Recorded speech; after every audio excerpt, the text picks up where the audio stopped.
नमस्कार, मैं जगदीश याग पथ सफलता यूट्यूब चैनल पर आप सबका हार्दिक स्वागत और अभिनंदन करता हूं। पथ सफलता यूट्यूब चैनल रीट की आगामी भर्ती है उसको ध्यान में रखते हुए एक संचालित यूट्यूब चैनल है, जिसमें योग्य और अनुभवी शिक्षकों की एक टीम जो आपके लिए प्रश्न पत्र तैयार करेगी और उन प्रश्न पत्रों के आधार पर आपका मूल्यांकन घर बैठे किया जा सके हो सके, इसके लिए हमने प्रयास किया है। और इसकी जो प्रारंभ है वो कल शाम को 9 बजे से हो गया है और हर शाम 9 बजे एक टेस्ट इसका होगा, जिसमें 30 या 40 प्रश्न होंगे। उन प्रश्नों के माध्यम से बहुत ही प्रामाणिक और उच्च स्तर के प्रश्न जो है आपको देखने को मिलेंगे और उन प्रश्नों के माध्यम से आप अपना खुद का मूल्यांकन घर बैठे कर पाओगे, ऐसी हम सब ने आशा की है। और इसी कड़ी में आज दूसरा जो है विकारी शब्दों का टेस्ट होना है, उसको लेकर के मैं आज विकारी शब्द और अविकारी शब्द जो हैं उनके बारे में बताने के लिए आया हूं। और परिवर्तन के आधार पर शब्द के प्रकार हैं, ये मैं आपको बताऊंगा। तो उससे पहले हमें ये जानकारी ज़रूरी है कि शब्द क्या होता है। तो शब्द जब दो या दो से अधिक वर्णों का जब सार्थक मेल हो जाता है, जिसका एक अर्थ निकल सके, तो वो क्या कहलाता है? शब्द कहलाता है।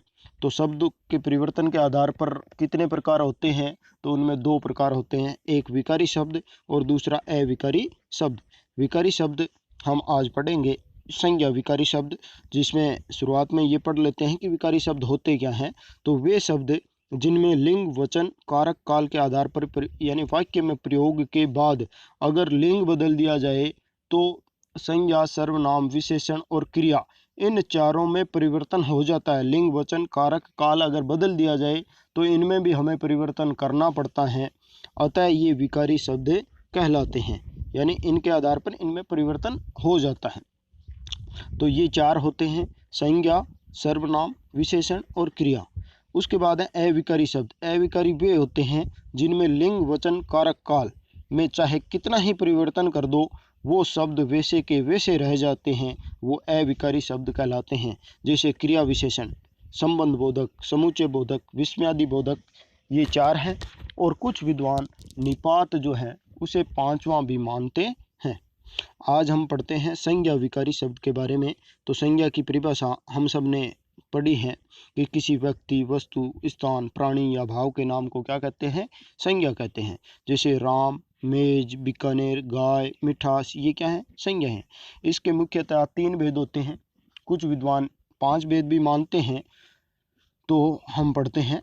पहला, व्यक्तिवाचक संज्ञा। किसी विशेष प्राणी, किसी विशेष वस्तु या विशेष स्थान के नाम को व्यक्तिवाचक संज्ञा कहा जाता है। जैसे राम, गंगा, बीकानेर, ताजमहल, भागवत गीता आदि, ये क्या है? व्यक्तिवाचक हैं। उसके बाद दूसरी है जातिवाचक संज्ञा। किसी प्राणी, वस्तु या स्थान के समूह या जाति का बोध कराने वाले शब्द क्या कहलाते हैं?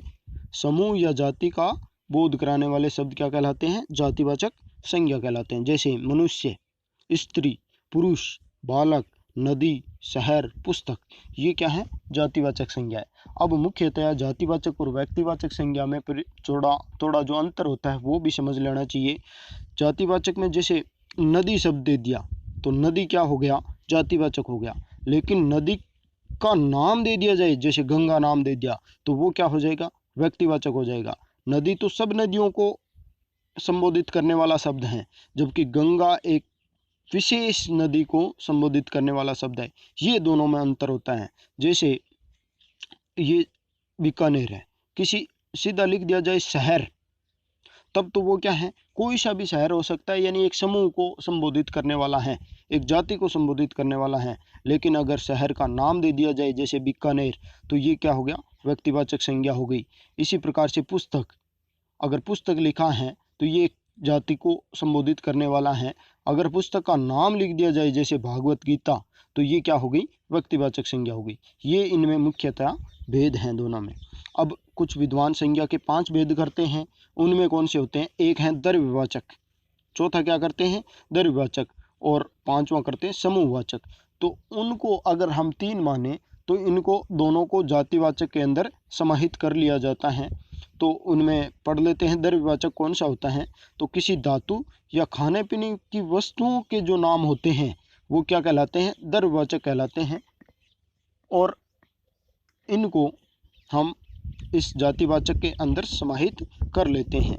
इसी प्रकार से समूहवाचक हैं, तो समूहवाचक में क्या है, किसी समूह का बोध कराने वाले, किसी एक समूह का बोध जो कराने वाले शब्द होते हैं वो समूहवाचक, जैसे कक्षा, दल, फौज, भीड़, जनता, गुच्छा, ढेर, ये सारे क्या हैं, समूह को संबोधित करने वाले शब्द हैं। तो ये सारे समूहवाचक कहलाते हैं। अगर हम 5 माने तो ये 5 हो गई, और अगर 3 माने तो इन दोनों को हम जातिवाचक के अंदर समाहित कर लेते हैं। उसके बाद आती है भाववाचक संज्ञा। किसी पदार्थ की दशा, गुण या भाव का बोध कराने वाली संज्ञा क्या कहलाती है, भाववाचक कहलाती है। जैसे सर्दी, गर्मी, उन्नति, पढ़ाई, प्रेम, क्रोध, घृणा, मानवता, शैतानी, स्वतंत्रता, प्रतंत्रता, मित्रता, जवानी, बुढ़ापा, बचपन, घबराहट, सुंदरता और मिठास, ये सारे क्या हैं, भाववाचक संज्ञा के उदाहरण हैं। अब कई बार परिस्थितियां बदल जाती हैं और व्यक्तिवाचक संज्ञा जातिवाचक के रूप में प्रयोग हो जाती हैं। तो वैसी परिस्थितियां कौन सी होती हैं ये भी हम जान लेते हैं। तो व्यक्तिवाचक, जब कोई व्यक्तिवाचक संज्ञा, यानी संज्ञा कौन सी हो, व्यक्तिवाचक हो, लेकिन वो व्यक्ति विशेष का बोध न करवा करके किसी जाति विशेष यानी किसी के गुणों या दोषों से युक्त अनेक व्यक्तियों का बोध कराते हैं, तब वो क्या कहलाती हैं, जातिवाचक संज्ञा कहलाती है। जैसे मोहन तो बिल्कुल हरिश्चंद्र हैं। अब हरिश्चंद्र नाम का एक सत्यवादी राजा हुआ था, तो उसके गुणों के आधार पर चलने वाले जितने भी लोग हैं उन सब को ये संबोधित करने वाला शब्द बन गया हरिश्चंद्र। अतः यहाँ कौन सी है, जातिवाचक संज्ञा है। ये हरिश्चंद्र व्यक्तिवाचक शब्द है, लेकिन फिर भी इसमें संज्ञा कौन सी होगी, जातिवाचक संज्ञा होगी। ऐसे ही अगला है, इस देश में जयचंदों की कमी नहीं है। जयचंद एक गद्दार राजा था, उसकी गद्दारी को देखते हुए अब जितने भी गद्दार होते हैं उनको जयचंद भी कहा जाता है। तो ये एक व्यक्ति विशेष का बोध न करवा करके जयचंद जैसे गुण धारण करने वाले सब व्यक्तियों के लिए ये संबोधित किया जा सकता है। तो यहाँ कौन सी होगी, जातिवाचक संज्ञा होगी। ये तो थी व्यक्तिवाचक की जातिवाचक के रूप में। अब कई बार क्या होता है, जातिवाचक संज्ञा है, शब्द है, लेकिन वो व्यक्तिवाचक के रूप में प्रयोग हो जाता है। ये वाक्य पर निर्भर करता है।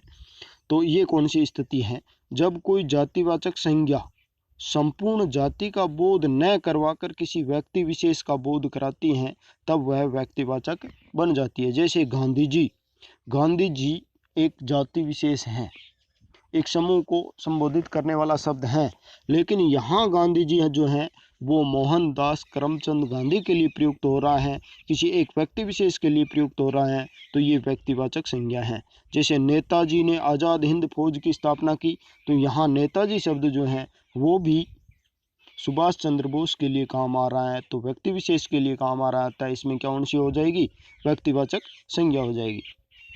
उसके बाद है भाववाचक। कई बार क्या होता है, भाववाचक संज्ञा भी जातिवाचक के रूप में प्रयोग हो जाती है। जैसे जब भाववाचक संज्ञा बहुवचन में प्रयुक्त होती है, यानी भाववाचक संज्ञा जब बहुवचन में बदल दी जाती है तो वो हमेशा क्या बन जाती है, जातिवाचक बन जाती है। जैसे सच्ची प्रार्थनाएं, प्रार्थना शब्द जो है वो भाववाचक है, लेकिन बहुवचन बना दिया जाए सच्ची प्रार्थनाएं, तो वो क्या हो गई, जातिवाचक। बुराई क्या है, भाववाचक है, लेकिन बुराइयों से बचो, तो बुराइयां क्या हो गई, जातिवाचक हो गई। तो धन्यवाद मित्रों, आज का ये जो संज्ञा विकारी शब्द टॉपिक मेरे द्वारा तैयार किया गया, वो मैं आशा करता हूँ कि आप सबके लिए फ़ायदेमंद साबित होगा, क्योंकि ये न केवल मैंने क्रिएट किया है, ये हमारी पूरी टीम ने अथक प्रयास के द्वारा ये बनाया है। तो सब लोगों का बहुत बहुत धन्यवाद, और हम ये आशा करेंगे कि हमारे यूट्यूब चैनल को आप आगे शेयर करोगे और लाइक करोगे। धन्यवाद।